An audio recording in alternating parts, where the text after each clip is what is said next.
Hey guys, welcome to another review, this time for Enslaved, Odyssey to the West. This game is developed by Ninja Theory and published by Namco Bandai.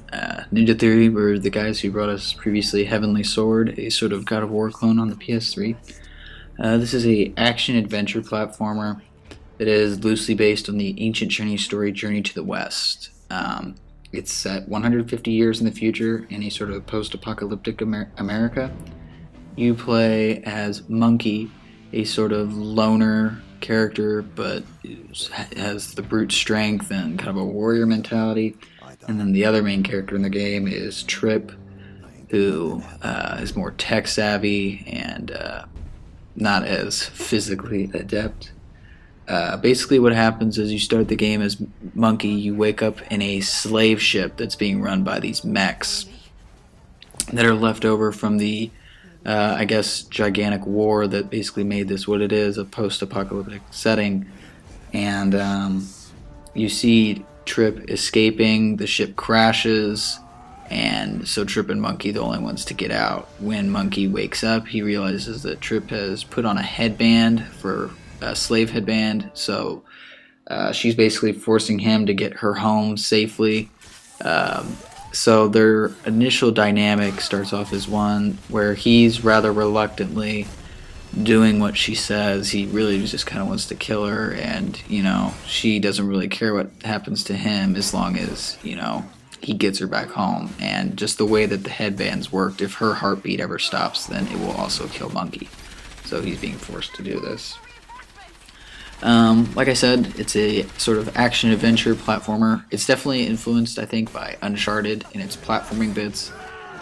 Just as far as, climbing up walls, jumping, it all seems very Uncharted-like, and that it's the smooth animations and stuff. However, it's a little simple because whenever you're in one of the platforming sections, anything that you can jump to or latch onto has sort of a shiny surface.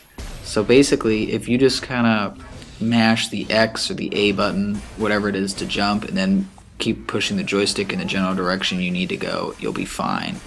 So it kind of makes it easy to platform on autopilot, but it's still, I had fun with it, and it looks nice. The combat is something that might seem kind of simple and shallow at first, but it develops as it goes along. You really just start off with only having a light attack, a heavy attack, and then like a sweeping attack for multiple enemies.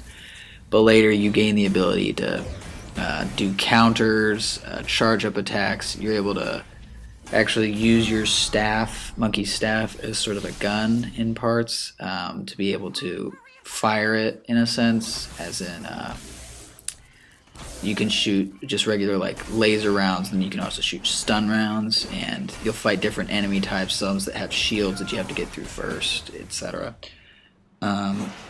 I would really compare it to the combat to something the likes of Batman Arkham Asylum. I think it's really similar to that, in that it doesn't seem to have much depth at first, but as the game goes on, it does.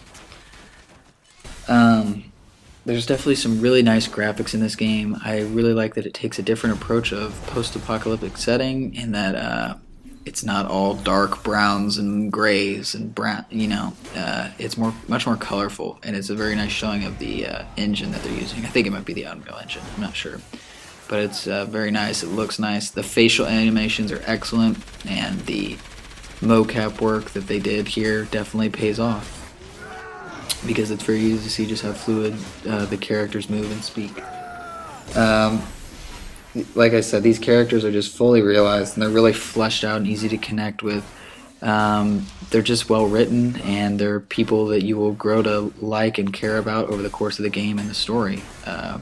Nothing else really to say much other than that. And other than that, I haven't really liked a pair of characters this much in a while, so bravo, Ninja Theory.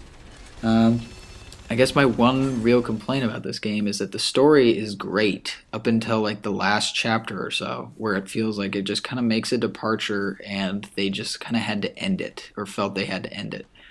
And it ends not in the place you want it to. There's no real closure because it's a big cliffhanger ending, and it's not really the ending this game deserved. And unfortunately, this game didn't do so well at retail, so the chances of us seeing a sequel, even though it kind of sets it up for the possibility of a sequel with the cliffhanger ending, seems kind of slim to none, which I think is unfortunate because everything up until then is fantastic. Um, I personally played this on the PS3. I have heard from multiple people that on the 360 version there's some slowdown and texture pop in, so if you have to choose between the two versions and you are able to choose between 360 or PS3, I'd say go with PS3. I had no problems there of any kind. So yeah, this is kind of a cheap game now. I think I got it new for like 20 bucks. So if you're into action adventure platformers, a real good character story and character development, I recommend that you try this out. And that's about it. Thanks for watching, guys, and I'll see you around.